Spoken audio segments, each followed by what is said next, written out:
Hola, ¿qué tal amigos? Bienvenidos al canal Conciencia Galáctica. Como siempre me hace muy feliz que estén ahí al otro lado de la pantalla. En el programa de hoy vamos a hablar de el programa espacial más ambicioso e importante que se está preparando, al menos de modo público, no de aquellos que son secretos que no sabemos tanto, de toda la esfera internacional. Este es un programa que redondea la información que tenemos a día de hoy sobre todos los sucesos en referencia a la actualidad que se está dando en el ámbito de la conquista espacial y de los hechos que acontecen alrededor de esta disciplina. Como ya saben y ya les he comentado, en los dos programas anteriores ya hablamos por un lado de la decisión de la administración de Trump de proponer la desclasificación de tramos del famoso programa espacial oculto de carácter secreto, y por otro de la firma del rubio presidente que consolida la creación de la nueva Space Force, es decir, de la Fuerza Espacial, como una nueva rama militar. Y dejo los enlaces de estos dos vídeos en la descripción de este programa, y al final del vídeo estarán en los vídeos recomendados para que puedan tener la visión completa. Así que en el presente vídeo hablaremos de los aliados y objetivos que está organizando esta administración para conquistar el espacio más cercano de momento, como elemento inicial para dar el gran salto al espacio profundo. Bien, entonces vamos a hacer un repaso de lo que se está cocinando en lo que podríamos denominar un nuevo resurgimiento de la carrera espacial que se dio en los famosos años 60. En el 69 concretamente se aterrizó en la Luna, supuestamente, ¿no? Y es que es curioso que mientras que en los últimos años parece que hubo un apagón casi absoluto sobre los proyectos tripulados al espacio, más allá evidentemente de la Estación Espacial Internacional, parece que ahora de repente a todo el mundo le ha entrado la prisa por posicionarse en la conquista del espacio. Y así tenemos a potentes jugadores de todo el planeta, como por ejemplo India, Rusia, China, por supuesto, como no, Estados Unidos, Europa e incluso últimamente los Emiratos Árabes Unidos, que también se ha unido a esta carrera, ¿no? Y están todos apurando sus proyectos para colonizar. En primera instancia parece ser que de momento la Luna, para a partir de ahí todo lo que se tercie, y parece ser que lo siguiente podría ser Marte, ¿no? En donde están todas estas agencias espaciales, tienen su punto de mira, no sabemos por qué, en Marte. Bien, vamos por tanto a hacer un repaso de los proyectos que se van a convertir o que van a convertir nuestra civilización humana en lo que podría ser la futura sociedad galáctica, y trataremos de reflexionar por qué precisamente ahora hay tanta prisa, mientras que durante la última década casi nadie quiso saber nada del tema. Así que empezaremos por describir los proyectos más interesantes que están en cartera para los próximos 4 a 8 años aproximadamente. En escala de tiempo, prácticamente podríamos decir que son proyectos que están ahí a la vuelta de la esquina. Bien, para ponernos en situación diremos que como patrón general los proyectos que están siendo abordados por los diferentes países tienen como hoja de ruta ir estableciendo los pasos pertinentes para una buena infraestructura logística que permita dar el salto hacia futuras colonizaciones fuera del ámbito espacial terrestre. ¿Y esto qué significa? Bueno, pues significa que en la actualidad diferentes empresas, tanto estatales como privadas, están desarrollando diferentes especializaciones en cada tramo de los procesos. ¿Y esto qué quiere decir? Bueno, pues me explico. Mientras que unas se están especializando en los temas, por ejemplo, de carga de mercancía, herramientas, suministros y útiles de trabajo desde la Tierra, es decir, el transporte de estos elementos, otras se están especializando, están haciendo diseños para facilitar transportes ligeros de personal entre la Tierra y las estaciones espaciales, para luego en un próximo salto sean entre la Tierra y la Luna, o entre la Estación Espacial y la Luna, o entre la Estación Espacial y la Tierra. Estos tres diferentes tramos. Bien, ¿qué están haciendo otras empresas también? Otros módulos de estudio. Pues bueno, otros como complemento están desarrollando el diseño de la futura estación espacial, que va a ser la heredera de la Estación Espacial Internacional que conocemos ahora, y que permitirá ser una estancia de paso hacia las bases lunares, es decir, un punto intermedio entre la Tierra y las bases lunares, y será una plataforma de operaciones mientras se construyen también, y de apoyo mientras se construyen las colonias lunares. Y por último estarían aquellas plataformas o aquellas empresas que compiten por el diseño y construcción de las propias estaciones lunares, es decir, de las estaciones lunares, como vemos aquí en esta fotografía de fondo, un ejemplo infográfico de las estaciones lunares propiamente dichas, ¿no? Bien, básicamente la idea es tomar los viajes y la colonización de la Luna como aprendizaje para experimentar, para la logística que conlleva planear futuros viajes para colonizar planetas que estén mucho más lejanos, como por ejemplo, como hemos hablado, Marte, ¿no? Es por todo esto que estamos relatando el porqué de llamar a estos programas como la semilla de la futura sociedad galáctica respecto a la humanidad, porque la intención es colonizar poco a poco planetas fuera de la Tierra, obviamente, ¿no? Así que la idea es afianzar los conocimientos, los equipos, las personas, las bases y la tecnología para en un futuro a medio plazo enrolarse en proyectos mucho más ambiciosos a lo largo y ancho del sistema solar, creando alrededor de todo ello un mercado suculento y floreciente a la búsqueda de jugosos presupuestos económicos de las grandes administraciones nacionales. Es decir, ¿qué quiere decir, Emilio? Bueno, porque ahora vamos a empezar a entrar un poco en los entresijos de las multinacionales que están compitiendo por llevarse este bocado de los tramos espaciales, ¿no? A la Luna y a Marte. Bien, ¿qué quiero decir? Pues que las grandes multinacionales que citaremos a continuación en los próximos minutos han pasado de jugar en las grandes ligas mundiales, a nivel comercial me refiero, a querer competir en el siguiente nivel de mercado, que podríamos llamar algo así como la gran liga astronómica, y esto es una invención mía, ¿no? Pero para que ustedes entiendan, por poner, digamos, una terminología de base, ¿no? Porque ya saben que ustedes que a mí me gusta hablar de todo lo que se cuece, y por un lado está lo que concierne a la carrera espacial, y por otro, por supuesto, los intereses de las multinacionales y cómo afrontan este nuevo mercado que es incipiente ahora mismo, ¿no?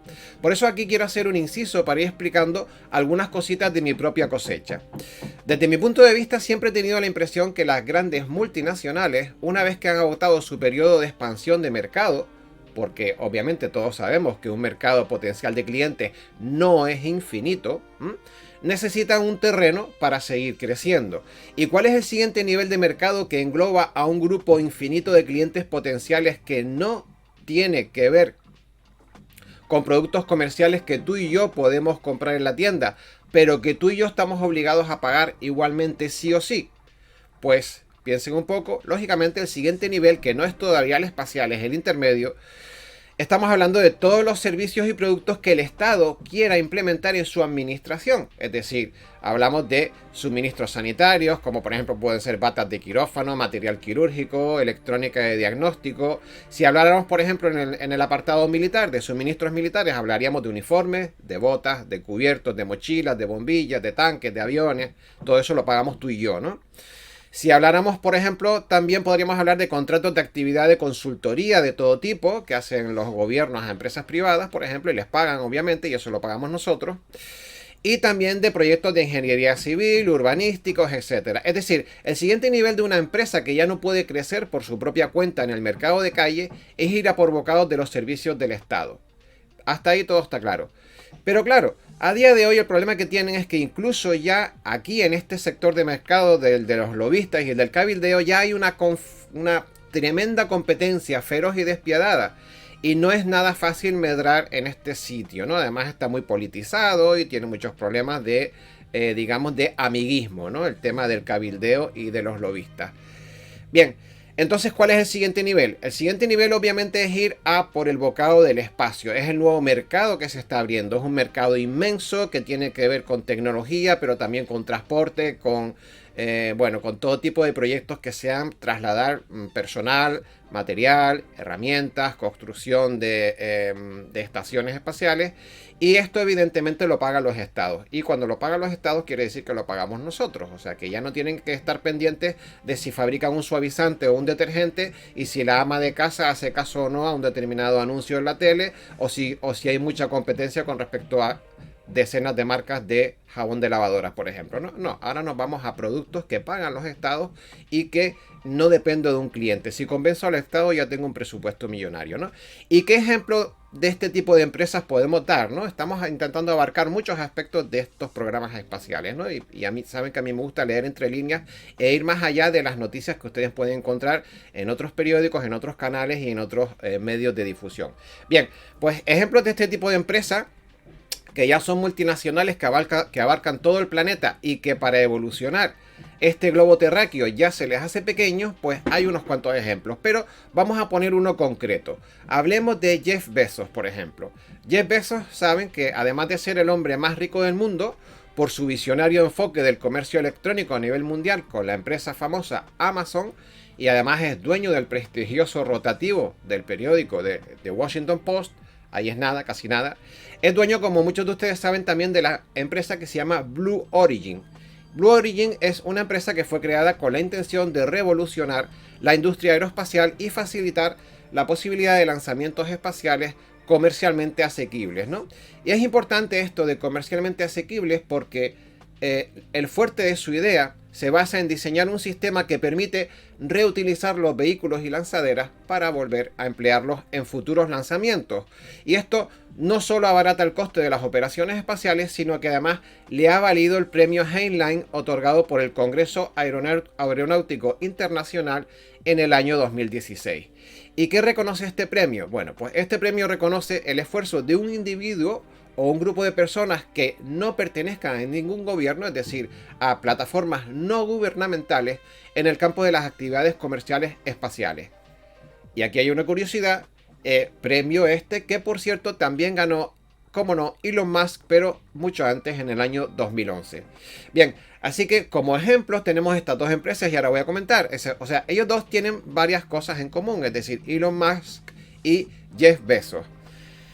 Y tienen varias cosas en común a propósito de evolución comercial en su propia carrera empresarial.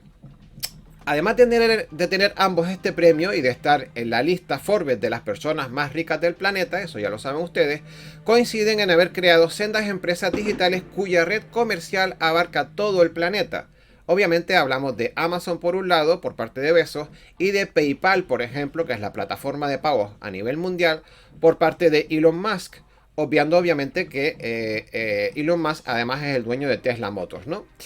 Así que digamos que una vez conseguido el máximo rango comercial que puedes llegar a alcanzar en una empresa a nivel planetario y en el nivel retail, es decir, en el nivel minorista, te queda ir a por el siguiente nivel clientelar que puedas abarcar, que son los estados. Y una vez que estos estados ya estén saturados de lobistas, el mercado virgen que te queda por explotar a futuros y presentes visionarios,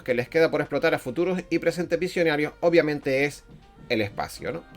Bien, y si realmente queremos hablar de visionarios, vamos a abundar un poquito más, hemos de compartir un dato sobre esta habilidad que los diferencia de los demás, es decir, ¿qué diferencia a un visionario? Pues obviamente su capacidad a un visionario con respecto a las personas normales, ¿no? Obviamente lo que los diferencia es su capacidad de ver el futuro con muchísima antelación. Así hablamos que la empresa aeroespacial Blue Origin de Bezos, por ejemplo, se creó, señores, ojo al dato, se creó en el año 2000. Hace 20 años. Es decir, estaban diseñando su próximo paso de evolución comercial 20 años antes de que el mundo se les quedara pequeño. Así que atentos y ojo al parche. Bien, este es el pequeño paréntesis que quería hacer para ahora seguir con la descripción del programa. Vayamos entonces a hacer una somera descripción del programa Artemisa, Artemis en inglés, Artemisa en español, y de cómo nos convertirá, con permiso supuestamente de nuestros hermanos mayores, ya saben ustedes a quién me refiero, ¿no? Es decir, son el programa que nos convertirá en una futura sociedad galáctica. Entonces, ¿cómo se están repartiendo estos proyectos, la futura colonización del espacio? Bien, pues vamos a describir algunos de los subproyectos que forman parte de este gran conglomerado espacial llamado Artemisa. Artemisa es el más ambicioso de los programas espaciales internacionales que podemos encontrar a nivel público. Este proyecto de dimensiones como colosales, que es imposible de describir en profundidad en un solo programa por su gran cantidad de ramificaciones. Si ustedes buscan en internet verán que la información es abundantísima porque hay muchísimas plataformas que están formando parte de ello, ¿no? Decía que este programa está respaldado por Trump y la administración norteamericana y se acompaña de diversas empresas de desarrollo aeroespacial de carácter privado que colaboran entre sí. ¿Y qué significa Artemisa? Para empezar por el nombre, pues Artemisa es el nombre de la diosa de la luna en la mitología griega y se ha tomado como referente del camino hacia nuestro satélite cuyo envío de tripulación humana se tiene programado para el 2024. Todo esto sí, los programas no, si todo va bien y el calendario se va cuadrando, ¿no? Porque después hablaremos de este tema. Bien, esto lo harían previa construcción de una estación espacial a modo de pasarela o de puerta de enlace, que en inglés se ha llamado Deep Space Gateway, o algo así como portal de espacio profundo, y que haría las veces de base de operaciones para construir los asentamientos lunares. Bien, esta pasarela o puerta de enlace sería una actualización de la presente ISS, es decir, de la Estación Espacial Internacional, que en un futuro quedaría en desuso y se actualizaría con este portal de espacio profundo, ¿no? Y este portal de espacio profundo estaría construido por los mismos socios internacionales que la existente, es decir, que la ISS, que serían la NASA, la ESA, Roscosmos, que es la Agencia Espacial Rusa, la JAXA, que es la japonesa, y la CSA. Es decir, que los países implicados en la construcción serían Estados Unidos, Europa, Rusia, Japón y Canadá. Estos construirían esta nueva estación espacial. Bien, si oye un poco de ruido de fondo es que están en obras en un piso del edificio y no puedo evitar que se cuele el sonido. No sé si se cuela o no. Bien, seguimos. Este proyecto, que está impulsado, como hemos dicho, principalmente por la NASA norteamericana, es decir, Artemis, en realidad es todo un conglomerado occidental de países y empresas privadas haciendo equipo para unar esfuerzos tecnológicos en diferentes frentes para alcanzar diferentes metas estratégicas. Es decir, ¿cómo se conforma todo este conglomerado? ¿Cómo se organiza? Pues eso es lo que vamos a explicar ahora. Decía que se juntaban para alcanzar diferentes metas estratégicas, y esto es porque un proyecto como este necesita grupos de expertos en diversas áreas, como por ejemplo en motores de propulsión, en sistemas de navegación, en electrónica de telemetría y comunicaciones, en mantenimiento de sistemas, en arquitectura espacial. Y esta arquitectura espacial podría englobar obviamente bases planetarias, ingeniería de estructuras, lanzaderas de transporte y de carga y de personal, como ya hemos visto y seguiremos viendo, etcétera, etcétera. Bien, y es en este sentido que cada uno de los participantes está especializado estratégicamente y aportando tecnología propia para cada uno de los procesos de la logística espacial.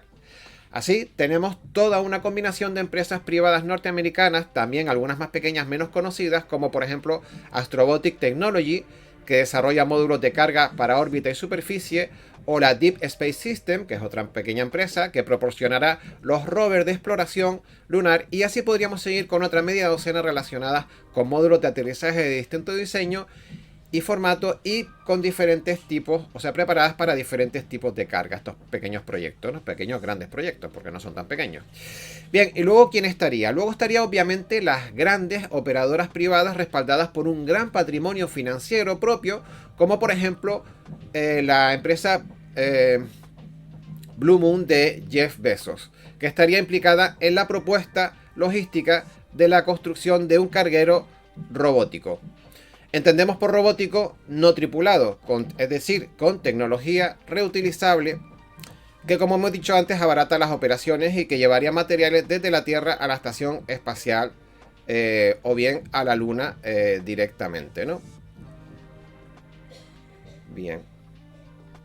He dicho Blue Moon y me he trabado, es Blue Origin. Yo decía que hay algo que no me cuadra, es decir, el operador sería Blue Origin.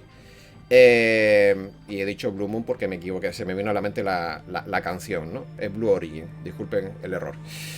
Bien, aparte de Blue Moon, obviamente, otro gran operador privado sería SpaceX, que como ustedes saben es propiedad de Elon Musk, ya lo hemos dicho, que es el dueño de Tesla Motors y de PayPal, y que está trabajando en un gran proyecto que unifica una gran potencia de empuje, y esto es importante, este tipo de tecnología, ¿no? Decía que unifica una gran potencia de empuje para el despegue de naves pesadas con el diseño de un carguero de alta capacidad, capaz de ser utilizado para ubicar satélites y telescopios en órbita, pero también para usarse de lanzadera de carga y personas a la Estación Espacial Internacional, porque hablamos de una capacidad de carga de 1000 metros cúbicos. Es el diseño de del modelo de SpaceX, ¿no? Y también sería capaz de hacer misiones interplanetarias a Marte o a las bases lunares. Bien, hay que decir que Elon Musk asegura que este diseño, que es el que vemos aquí, que vemos aquí de fondo, este es el diseño que está hecho de SpaceX, de Elon Musk, dice que es capaz de transportar alrededor de 100 toneladas de material o un grupo de personas de nada menos de 100 individuos. Es decir, sería capaz de transportar 100 personas en esta nave con un costo muchísimo menor que los sistemas que se barajan actualmente. Y eso obviamente para las administraciones y para los costos de los proyectos es muy importante. Bien, sin embargo, seguimos hablando de quienes participan aquí en este gran proyecto que es Artemisa. Sin embargo, como no, la NASA está empeñada en seguir trabajando con sus viejas amistades. Y aquí volvemos a leer entre líneas para interpretar cosas que no están sobre la mesa, ¿no? Bien, decía que está empeñada en seguir con sus viejas amistades con las que ha compartido aventuras durante mucho tiempo, como por ejemplo las grandiosas Boeing o la Lockheed, por ejemplo, ¿no? Que son empresas que llevan mucho tiempo haciendo diseños militares y espaciales para la administración norteamericana y que llevan siendo además también un enorme agujero negro, ya que hablamos en términos espaciales, de presupuestos multimillonarios y cuyos penosos desarrollos muchas veces, además de sufrir continuos retrasos, están plagados de errores de cálculo. Y un nuevo ejemplo lo han sufrido recientemente en la misión de la Boeing/NASA de la cápsula Starliner. Que si ustedes buscan en internet verán que recientemente hay una noticia a propósito de esto, ¿no? Bien, ¿y qué es la Starliner? Es el primer modelo tripulado fabricado por Estados Unidos y que en base a los resultados obtenidos es probable que vuelva a sufrir retrasos en su programa. Es decir, tuvo un pequeño fracaso en parte de la misión, de su última misión. Lo pueden buscar en internet. Bien. Seguimos, hay comentarios en el mundillo aeroespacial de la gente que entiende que critican que los pesados dinosaurios que rodean a la NASA, como hemos dicho de Boeing o Lockheed Martin, son más una rémora para los programas espaciales que un avance para los mismos, puesto que existen en la actualidad nuevas empresas privadas como las que ya hemos citado, que están desarrollando tecnologías y prototipos no solo más exitosos, sino que además lo pueden hacer por la mitad del presupuesto que se les asigna a estas dos últimas grandes corporaciones. Bien, como hemos dicho, el objetivo del programa Artemisa es convocar la tecnología adecuada y las pruebas pertinentes a través de estos operadores que ya hemos citado para poner un grupo de hombres en la Luna a partir del año 2024. Esta es la premisa, este es el objetivo, ¿no? Sin embargo, aquí volvemos con los comentarios de algunos expertos e individuos relacionados con la ingeniería espacial que dicen que a razón de los estados de los desarrollos en los que se encuentran buena parte de estos proyectos, piensan que es casi imposible que se cumplan con las fechas que la administración norteamericana tiene programadas. ¿Por qué? Pues porque consideran que aparte de que muchos de ellos están en procesos experimentales y cada vez que salen, digamos que se prueban, muchos de ellos tienen fallos y los tienen que reorientar o los tienen que reprogramar o los tienen que rediseñar. Piensan además que muchos de ellos ni siquiera están en fase experimental, sino que están en fase de diseño y por lo tanto va a ser un poco complicado que cumplan con el calendario, pero veremos a ver qué pasa. Bueno, realmente es imposible comentar en un solo programa todos y cada uno de los aspectos y proyectos de cada parte de este programa espacial Artemis porque es muy vasto, como dije antes, y es muy complejo. Porque hablamos además de cerca de una quincena de operadores y estos operadores están subiendo el número de operadores y cada vez están abarcando evidentemente más fases del complejo proyecto, ¿no? Y por eso precisamente es muy difícil pronosticar que cada uno de esos fabricantes tengan, hablando de que lleguen o no lleguen a tiempo al calendario que prescribe la NASA y la administración norteamericana, decíamos que es muy difícil pronosticar que cada uno de esos fabricantes tengan al unísono todas esas propuestas para el programa, porque eso significaría o que todos fabrican y diseñan al unísono sin equivocarse y por lo tanto todos terminan en la fecha convocada, o que todos se equivocan de igual manera en tiempo y forma para terminar también todos en la misma fecha indicada o en una fecha similar, todos a la vez al unísono, sincronizados, ¿no? Y eso evidentemente va a ser imposible. Así que, bueno, ahí queda el tema del calendario. Veremos a ver qué pasa. Bien, así que para finalizar quiero hacer algunas reflexiones personales a modo de esto que me gusta a mí hacer de la lectura entre líneas, ¿no? Que tanto me gusta, sobre algunos aspectos interesantes en los que habrá que poner la vista en los próximos años. Y yo sé que estos 4 puntos que les voy a nombrar ahora, y les voy a citar ahora, es la parte más interesante del vídeo porque hasta ahora lo que he dado es información y ahora lo que les doy un poco es, digamos, la proyección o mi lectura entre líneas de todo lo que está pasando, ¿no? O de las cosas más interesantes que yo veo sobre la mesa. Bien, Por un lado quiero decir que más allá de retrasos y complicaciones propias del uso de sistemas y tecnologías que son novedosas y pioneras en todos estos campos que estamos hablando, no cabe duda, señores, que estamos viviendo unos tiempos históricos tremendamente interesantes, que con más o menos problemas o con más o menos retrasos, sin duda, nos van a convertir en una próxima sociedad galáctica. Esto va a ser sí o sí, es muy interesante.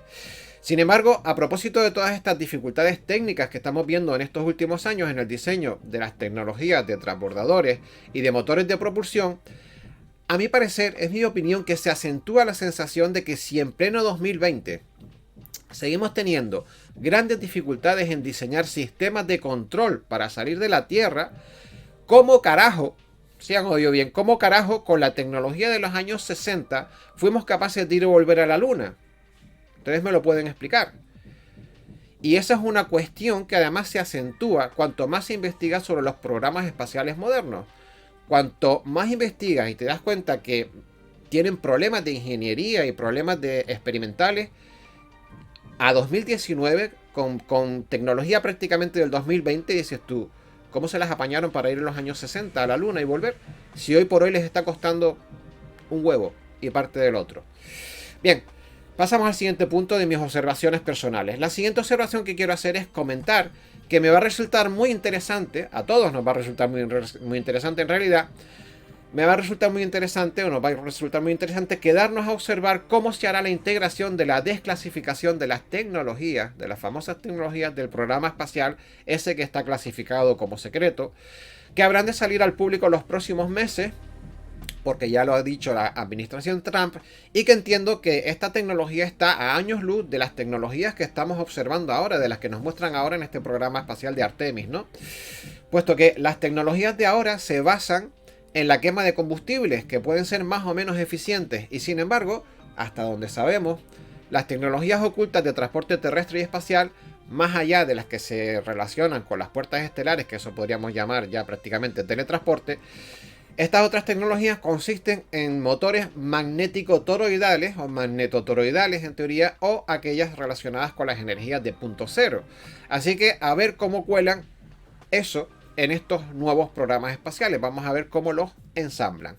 Bien, el siguiente aspecto que quiero tocar y del que quiero ser testigo es de ver cómo van a manejar la resistencia que se van a encontrar en el desarrollo de este programa Artemisa por parte de las facciones oscuras que ustedes y yo conocemos, de las cuales buena parte están integradas dentro de ese famoso conglomerado militar industrial y que viven a cuerpo de rey disponiendo de esos enormes presupuestos gubernamentales ciegos o negros, como se dice en inglés, que disponen de un montón de dinero pero que casi nunca llegan a ningún sitio. De hecho, en los últimos 10 años ya han visto dónde ha estado el programa espacial, o sea, poco más que ir y venir a la Estación Espacial Internacional y poco más, ¿no? Al menos, obviamente, oficialmente, ¿no?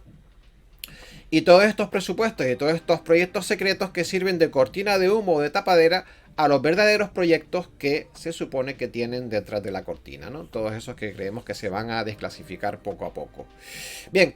Y por último decirles, ya en clave muy positiva y que acentúa mi esperanza, o sea, lo que les quiero decir ahora es que es en clave muy positiva y que acentúa mi esperanza de que nos vamos a convertir en una sociedad galáctica sí o sí, lo quieran o no las autoridades rancias y conservadoras que tratan de frenar este avance. ¿Y por qué lo digo? Pues lo digo porque las nuevas generaciones como Elon Musk y otros no tan jóvenes como por ejemplo Richard Branson, del que prácticamente no hemos hablado en este vídeo, pero quizás iremos haciendo vídeos a propósito de cada uno de los personajes que están involucrados en llevarnos al espacio, decía que las nuevas generaciones como Elon Musk y otros no tan jóvenes como Richard Branson con Virgin Galactic o Jeff Bezos tienen como propósito, con ayuda gubernamental o no, porque ellos no la necesitan, tienen unas espaldas financieras bastante fuertes, decía que tienen como propósito desarrollar tecnologías que pongan al hombre en el espacio, sea para dar una vuelta a la órbita de la Tierra o para plantar bases o estaciones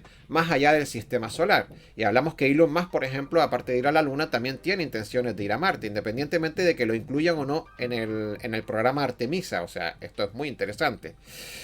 Y decía que tienen proyectos que no solo tienen como objetivos a los gobiernos y a las administraciones públicas, sino también paralelamente a la industria comercial privada. ¿Y en qué sentido? Pues ¿o con qué objeto? Pues con el objeto de ubicar satélites de comunicaciones para empresas privadas o de hacer viajes turísticos en órbita en la Tierra y más adelante probablemente a futuros otros destinos, etcétera, ¿no?